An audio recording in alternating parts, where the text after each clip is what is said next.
नमस्कार, आप देख रहे हैं के न्यूज इंडिया। मैं हूं आपके साथ कैफ खान। शुरुआत करेंगे बुलेटिन की, लेकिन उससे पहले नजर डालेंगे सुर्खियों पर।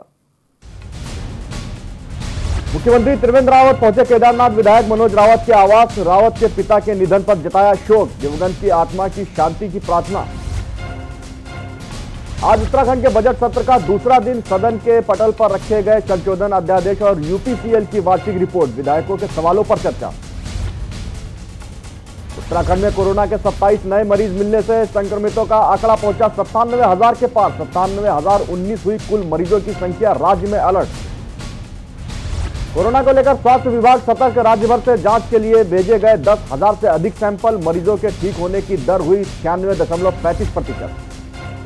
कुंभ मेले को लेकर जिलाधिकारी ने पेशवाई मार्ग का किया निरीक्षण। अधिकारियों को दिए जल्द कार्य पूरा करने के आदेश। 1 अप्रैल से शुरू हो रहा है कुंभ। पिछले 11 महीने से बंद ट्रेनें 4 मार्च से नजर आएंगी रेलवे ट्रैक पर दौड़ती। उत्तराखंड रेलवे बोर्ड ने की 6 प्रमुख गाड़ियों के संचालन की घोषणा। आप देख रहे हैं के न्यूज, खबरों का सारथी। गैरसैंण में ग्रामीणों पर हुए लाठीचार्ज को लेकर आज राजधानी देहरादून में आम आदमी पार्टी ने प्रेस वार्ता कर इस घटना का जमकर विरोध किया। इस दौरान पार्टी के नेता रविंद्र जुगरात ने इस दिन को उत्तराखंड के इतिहास का काला दिन बताते हुए मातृशक्ति पर हुए हमले को दुर्भाग्यपूर्ण बताया है। उन्होंने कहा कि इस घटना ने एक बार फिर मुजफ्फरनगर, खटीमा, मसूरी में हुए हादसे की याद दिला दी। जुगरात ने बताया कि मुख्यमंत्री ने 2018 में नंदप्रयाग घाट की सड़क पर चौड़ीकरण का आदेश जारी किया गया, जिस फैसले पर यू टर्न ले लिया गया, जिसके बाद बीते 3 माह से सड़क चौड़ीकरण की मांग को लेकर प्रदर्शन कर रहे महिलाओं और पुरुषों पर पुलिस द्वारा किए गए लाठीचार्ज, जिसमें सैकड़ों लोग गंभीर रूप से घायल हैं, जिसका आम आदमी पार्टी 70 विधानसभाओं में पुरजोर विरोध कर प्रदर्शन करेगी।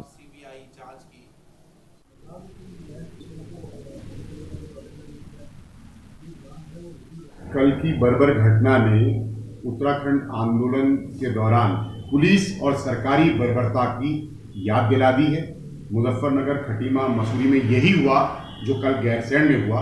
मातृशक्ति के ऊपर लाठीचार्ज ये नहीं देखा पुलिस ने कि पैर में पड़ रही है लाठी या सर में पड़ रही है। प्रयाग घाट मार्ग का चौड़ीकरण होगा, लेकिन आज यू टर्न ले लिया है, जिसके कारण 3 महीने से हमारे आंदोलनकारी आंदोलनरत थे और कल उन्होंने प्रथम दिन गैरसैंण में आंदोलन किया।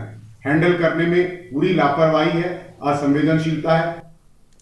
लालकुआ के नगीना कॉलोनी क्षेत्र में गंदगी का अंबार देखा जा सकता है। कई गलियों में पानियों से गंदा पानी भरा पड़ा है। इसकी निकासी करने वाला कोई नहीं है। ये पानी इतना बदबूदार है कि अड़ोस पड़ोस के लोगों का जीना मुहाल हो गया है। क्षेत्र का दुर्भाग्य यह है कि यह क्षेत्र नगर पंचायत के अंतर्गत नहीं आता है और सिर्फ विधानसभा क्षेत्र में आता है। यहाँ के लोगों ने अभी तक कई विधायकों को यहाँ से जताकर विधानसभा तक भेज दिया है, पर किसी ने इसकी सुध तक नहीं ली। स्थानीय लोगों का यह भी कहना है कि गंदगी इतनी ज्यादा है कि गर्मी के इस मौसम में कहीं महामारी ना फैल जाए।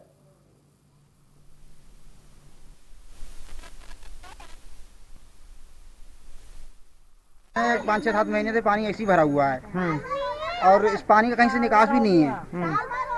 कोई अधिकारी वगैरह क्या कहते हैं, दुमका जी भी आए थे और क्या कहते हैं एक वो क्या नाम है एसडीएम मैडम, हाँ वो भी आए थे। उन्होंने कहा पानी पे संचिवालय से कहेंगे पानी निकलवा देंगे। पानी आने भी नहीं निकलवाया, फिर कोई आया भी नहीं। हम तो कितने बार चले गए, विधायक जी के पास भी 6-7 बार चले गए।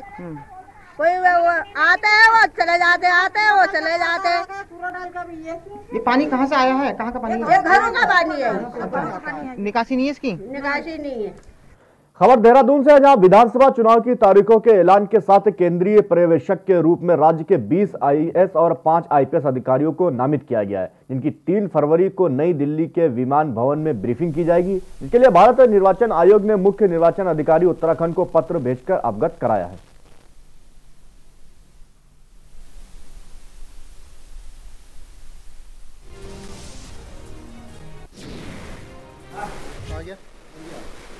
जो इलेक्शन कमीशन ऑफ इंडिया से स्टेट गवर्नमेंट को एक कम्युनिकेशन आ रखा है, उसमें लगभग 20 आईएएस ऑफिसर्स और 5 आईपीएस ऑफिसर्स को ट्रेनिंग के लिए, ब्रीफिंग सेशन के लिए बुला रखा है 3 तारीख।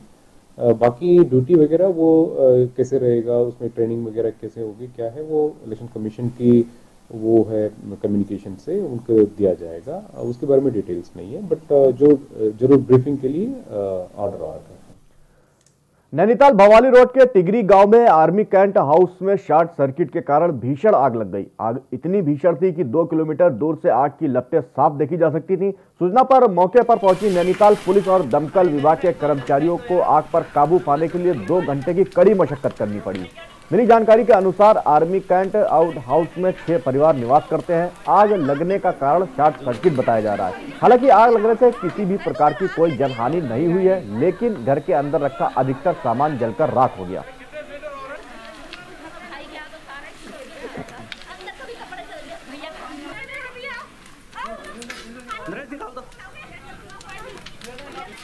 बहुत नुकसान तो बहुत हो गया, बच्चे सबके घर में ही भरा हुआ है।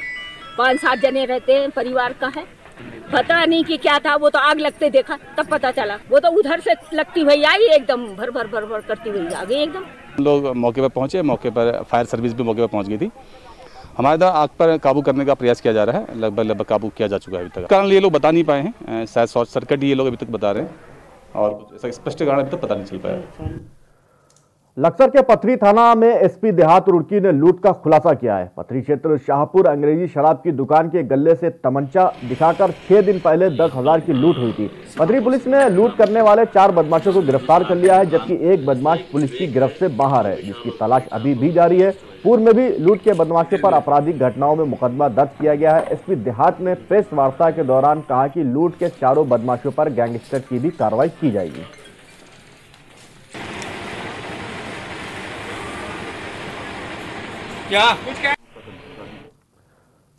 उत्तराखंड एसटीएफ ने पिथौरागढ़ के सेराघाट इलाके से एक व्यक्ति को 6 गुलदारों की खाल, नाखून व दांतों के साथ गिरफ्तार किया है। अंतर्राष्ट्रीय बाजार में बरामद सामान की कीमत 50 लाख रुपए आकी जा रही है। आरोपी अल्टो कार में उक्त सामान लेकर सफर कर रहा था। अंधेरे का फायदा उठाकर उसका एक साथी जंगल में भाग गया। उत्तराखंड एसटीएफ इन कदनों वन्य जीवों के अंगों की अवैध तस्करी में लिप्त तस्करों के खिलाफ गिरफ्तारी अभियान चला रही है। बरामद 6 खालों के अंतर्राष्ट्रीय बाजार में कीमत करीब 50 लाख रुपए है। अभियुक्त लेपर्ड की खालों को नेपाल में किस तरह सप्लाई करता था, इस संबंध में अभियुक्त से विस्तृत पूछताछ की जा रही है। 1 मार्च 2021 को सेराघाट क्षेत्र से ये एसटीएफ कुमाऊं मंडल की टीम, जो कि एसआई केजी मटवाल और एसआई ब्रिजभूषण गुरुरानी जी के नेतृत्व में आई थी, जिनके द्वारा सेराघाट क्षेत्र से 6 गुलदार की खाल और कुछ दांत व नाखून बरामद किए गए हैं, जिस संबंध में थाने पर वन्य जीव जंतु संरक्षण अधिनियम के तहत मुकदमा पंजीकृत किया गया है। विवेचना की जा रही है तथा अभियुक्त को माननीय न्यायालय में पेश किया जा रहा है। अग्रिम कार्रवाई जो भी होगी वो विवेचना में प्रकाश में आएगी। उसके बाद जो होगा। फिलहाल रुकेंगे छोटे से ब्रेक के लिए, जल्द हाजिर होते हैं।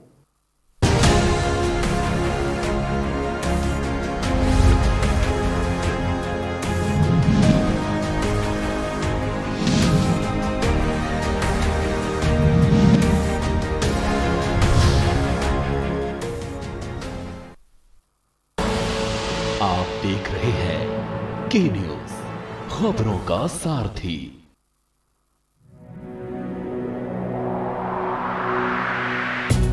जब केंद्र में हो प्रधानमंत्री श्री नरेंद्र मोदी का दूरदर्शी नेतृत्व और राज्य में हो त्रिवेंद्र सरकार का कर्मठ नेतृत्व, तो उत्तराखंड की तस्वीर बदलना तो तय है।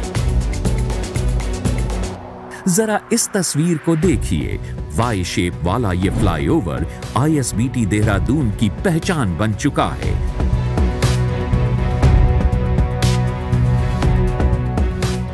देहरादून सहारनपुर रोड और हरिद्वार बाईपास को जोड़ता मात्र 29 करोड़ में बना 600 मीटर लंबा फ्लाईओवर स्मार्ट सिटी देहरादून के विकास का साक्षी है।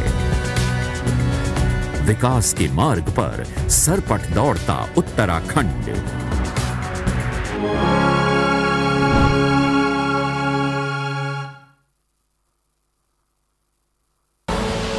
आप देख रहे हैं के न्यूज, खबरों का सारथी।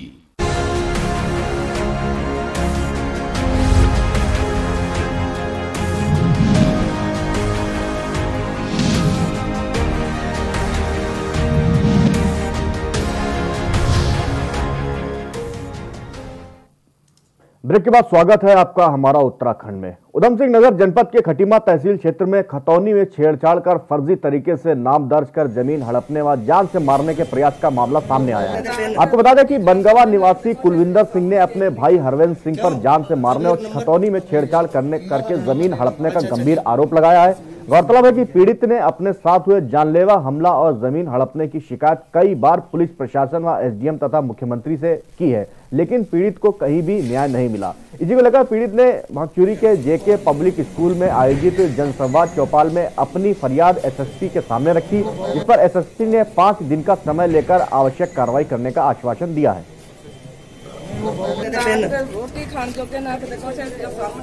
इस मामले में एक अरेस्टिंग हो गई है, विवेचना चल रहा है। मैंने कोतवाल साहब को सीओ को मैंने बता दिया है कि इसमें 5 दिन में जो भी अन्य जो अभियुक्त हैं उनके खिलाफ एविडेंस कलेक्ट कर। शुरू से हमारी खतौनी में छेड़छाड़ फर्जीवाड़ा कर रखा है सर। एक नाम जिंदर सिंह जो हमारे परिवार में कभी पैदा ही नहीं हुआ, उसका खतौनी में सर आज भी नाम चल रहा है, Jinder Singh son of Pritam Singh. Sir उसके विरोध के लिए हमने सही करवाने के लिए सर हमने मुख्यमंत्री को अपने भाई द्वारा एप्लीकेशन लगाई थी सर, जिसमें कोई कार्रवाई अभी तक नहीं हो पाई।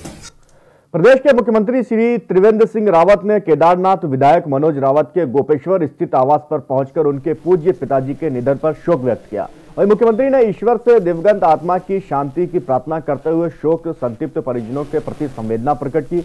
आपको बता दें कि केदारनाथ विधायक मनोज रावत के पिता फकीर सिंह रावत का 27 फरवरी को जिला चिकित्सालय गोपेश्वर में आंखों के ऑपरेशन के दौरान आकस्मिक निधन हो गया था।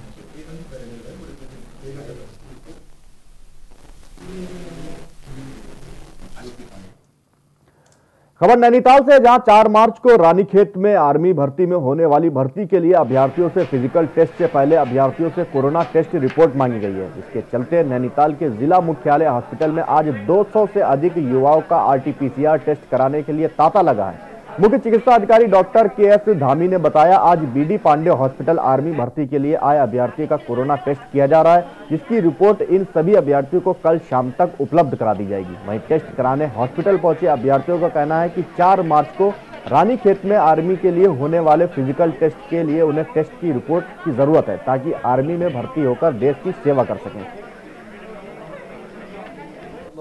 के द्वारा रानीखेत में भर्ती निकली थी, उसके दौरान ये 72 घंटे पहले 4 तारीख को कोरोना रिपोर्ट मांगी है, वहाँ फिजिकल होना है, इसीलिए हमें ये रिपोर्ट लेके यहाँ से जानी है। ये एक्चुअली आर्मी में भर्ती के लिए है, जितने भी ये हैं इन लोगों का आर्मी भर्ती के लिए आरटीपीसीआर टेस्ट होना है, तो ये 200-300 लोग करीब है, तो इनका सभी का हम आरटीपीसीआर टेस्ट कर रहे हैं। स्कूल भी खुलने जा रहे हैं? हाँ, स्कूल का है, लेकिन ये लोग आर्मी वाले हैं।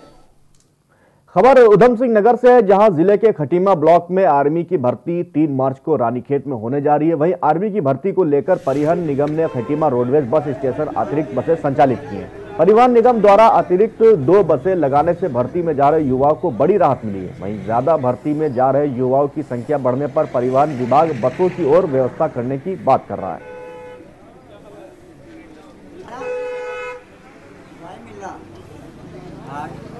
रानीखेत में आर्मी की जो भर्ती हुई है, उसको देखते हुए परिवहन निगम टनकपुर द्वारा 2 बसें अतिरिक्त लगा रखी हैं।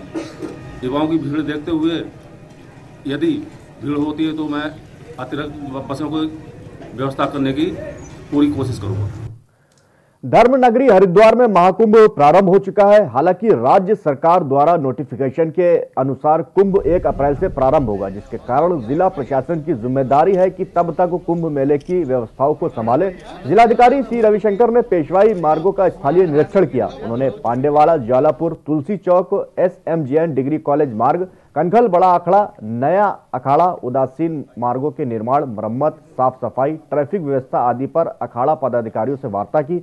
निरीक्षण के दौरान निरंजनी अखाड़ा के श्री महंत रविंद्रपुरी से भी विचार विमर्श किया। डीएम ने निरंजनी, अटल, आनंद, जूना, पंच, अग्नि, आह्वान आदि अखाड़ों के पेशवाई मार्गों का स्थलीय निरीक्षण किया। निरीक्षण के दौरान उनके साथ अपर मेलाधिकारी हरवीर सिंह भी मौजूद रहे।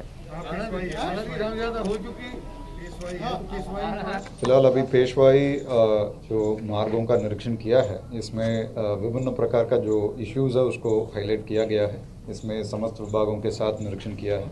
इसमें कई सारा पॉइंट्स में जो है PWD के ओर से अभी पैच वर्क करने का आवश्यकता है और कुछ जगह में जो है केबल्स वगैरह को हटाने का आवश्यकता है। कुछ जगह में जो रथ वगैरह जो जाएगा वहाँ पे जो टर्निंग जो एरिया है वो कुछ एरिया में बहुत संकरा है, तो ऐसे इलाके में जो है उसको ठीक करने के लिए संबंधित विभागों को निर्देश दिया है और सभी अखाड़ा परिषद अखाड़ाओं में जो है विजिट करके उनका ओपिनियन भी हम ले रहे हैं। धर्मनगरी हरिद्वार में होने जा रहे महाकुंभ में सफाई व्यवस्था सबसे बड़ी समस्या बनी हुई है। हरिद्वार मेयर अनीता शर्मा ने मेला प्रशासन द्वारा नगर निगम को किसी प्रकार की सहायता नहीं मिलने का आरोप लगाते हुए अपने निगम परिसर स्थित मेयर कार्यालय में पत्रकार वार्ता कर गंभीर आरोप लगाए। इस दौरान मेयर अनीता शर्मा ने कहा कि महाकुंभ के लिए समस्त अखाड़ों में साधु संतों के साथ श्रद्धालुओं का आगमन शुरू हो गया है। सिर्फ चकाचौंध रोशनियों से कुंभ मेला सफल नहीं होता, उसके लिए सफाई व्यवस्था भी अच्छी होनी चाहिए। मेला प्रशासन निगम के साथ सौतेला व्यवहार कर रहा है। सफाई कर्मचारियों की भर्ती नहीं की जा रही है। मेला अधिकारी दीपक रावत, राज्यपाल बेबी रानी मौर्य व अन्य प्रशासनिक अधिकारियों को भी कई बार कर्मचारियों के लिए अवगत कराया गया, लेकिन उसके बावजूद भी कुछ नहीं हो रहा। पहली बार ऐसा कुंभ देखा जा रहा है जिसमें सफाई व्यवस्था चरमरा रखी है, कहीं भी साफ सफाई नहीं है। ये सिर्फ और सिर्फ मंत्री द्वारा मेयर को बदनाम करने का कार्य हो रहा है।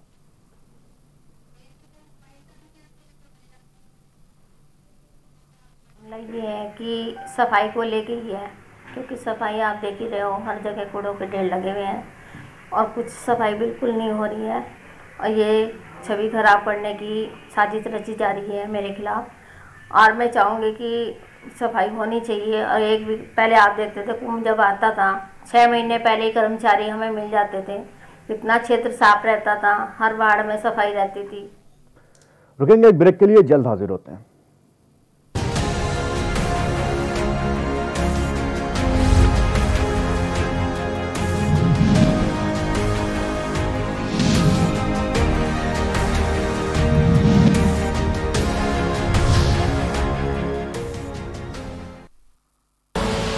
आप देख रहे हैं के न्यूज, खबरों का सारथी।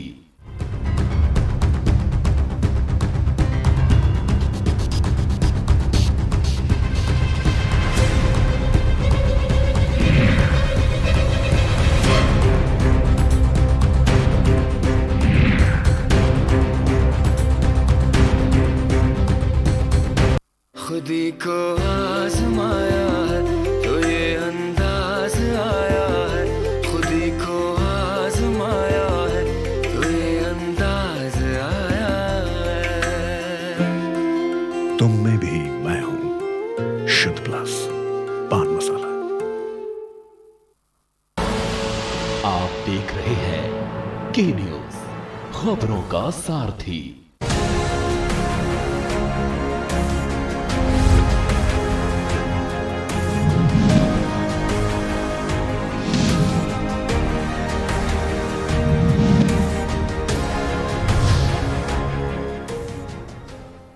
ब्रेक के बाद स्वागत है आपका बुलेटिन में। केंद्र सरकार के बाद राज्य सरकार ने भी हरिद्वार में होने वाले कुंभ के लिए एसओपी जारी कर दी है। इस एसओपी में जहां तमाम भंडारों और सत्संग जैसे आयोजन पर रोक लगाने की बात की गई है, वहीं कुंभ के स्वरूप को भी छोटा करने का प्रयास किया गया है, जिससे कि कोरोना महामारी ज्यादा ना फैले। ऐसे में वैरागी अखाड़े एक बार फिर से एसओपी के विरोध में आ गए हैं। हम आपको बता दें कि केंद्र सरकार की एसओपी के आधार पर ही राज्य सरकार ने अपनी अलग से कुंभ मेले की एसओपी जारी की है। इसके बाद संतों ने मानक प्रचालन प्रक्रिया यानी एसओपी का विरोध किया। संतों ने कहा कि जब देश के कई राज्यों में चुनाव हो रहे हैं और भारी संख्या में किसान भी विरोध प्रदर्शन कर रहे हैं, वहां कोरोना वायरस का जब खतरा नहीं है तो हरिद्वार कुंभ में भला कोरोना कैसे फैल सकता है। संतों ने कहा कि खतरे का बहाना बताकर मेले को छोटा करने का प्रयास किया जा रहा है, जिसे वे कतई बर्दाश्त नहीं करेंगे और कुंभ मेले में बड़ी संख्या में भक्त जुटकर तमाम धार्मिक कार्य करेंगे।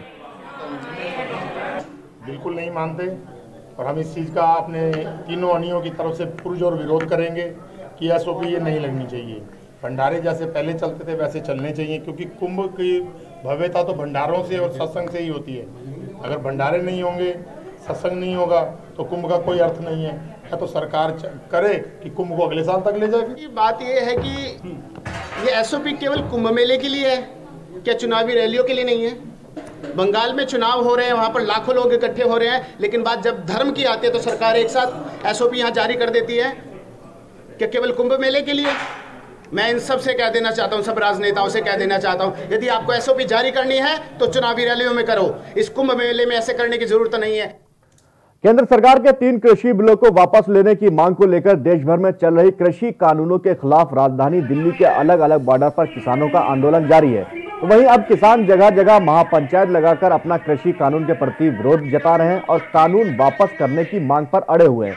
किसानों और सरकार के बीच बातचीत भी जारी है। इस सब के बीच किसानों के आंदोलन को लेकर सिनेमाई जगत 2 हिस्सों में बटा नजर आ रहा है। एक तरफ जहां पंजाबी एंटरटेनमेंट से जुड़े लगभग सभी बड़े सितारे खुलकर किसानों के समर्थन में आए, तो वहीं बॉलीवुड के सितारे में राय बटी हुई दिखाई दे रही है। किसानों की इस चुप्पी को लेकर पंजाबी अभिनेत्री सोनिया मान से जब सवाल किया गया, पंजाबी अभिनेत्री सोनिया मान ने कहा वो एक्टर सब बिके हुए हैं और डरे हुए हैं, उन पर आईडी का डर डाला जाता है। देखिए वो लोग बिके हुए हैं, उन लोगों को ईडी का डर डाला जाता है, कई चीज़ों का डर डाला जाता है। हमें किसी चीज़ का कोई डर नहीं है। हम यहाँ पर बैठे हैं, हम सबसे पहले ये सोचते मैं किसान की बेटी हूँ, अगर मैं किसानों के हक में नहीं लड़ूंगी तो फिर कौन लड़ेगा। हम अपने बुजुर्गों के साथ, भाइयों के साथ कंधे से कंधा लगा के ऐसे ही खड़े रहेंगे। और जमाखोरी आप भी मानते होंगे क्राइम है, तो जमाखोरी नहीं होनी चाहिए। अगर जमाखोरी का ये वाला रूल निकाल रहे हैं, इसका मतलब सीधे ही आप कॉर्पोरेट हाउस को इन्वाइट कर रहे हो। आप अगर और महंगे में बेचोगे, आप किसानों को मारना चाहते हो। रुड़की की इकबालपुर शुगर मिल के बाहर किसानों का हल्ला बोल शुरू हो गया है, जहां शुगर मिल के खिलाफ किसान नेता धरने पर बैठे हैं। वहीं मौके पर पहुंचा भारी बल पुलिस मामले को शांत कराने में जुटा हुआ है। आपको बता दें कि किसान नेताओं के ऊपर शुगर मिल प्रबंधन ने अनैतिक दबाव बनाने व पैसे मांगने के आरोप लगाए। वहीं घटना के बाद किसान नेताओं में शुगर मिल के खिलाफ आक्रोश दिखा गया, जिससे चलते पुलिस और किसान नेताओं को समझाने के प्रयास में जुटी हुई है।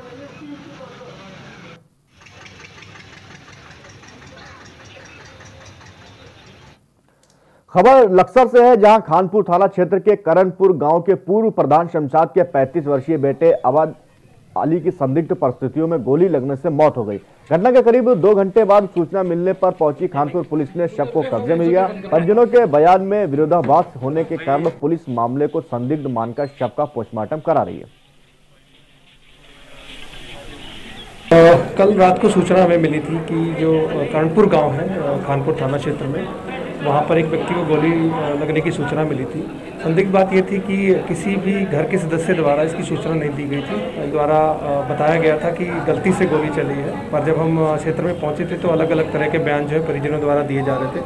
तो उनसे बहुत गहनता से पूछताछ करने पर मामला जो है ये निकल के आया कि अपनी जो पत्नी थी उनके साथ उनका विवाद था और उसी को लेकर उनको खुद को उन्होंने गोली मारी थी और शराब के नशे में थे, वो 3-4 दिन से नशा कर रहे थे। फिलहाल इस बुलेटिन में इतना ही। मुझे दीजिए इजाजत, देखते रहिए के न्यूज़ इंडिया।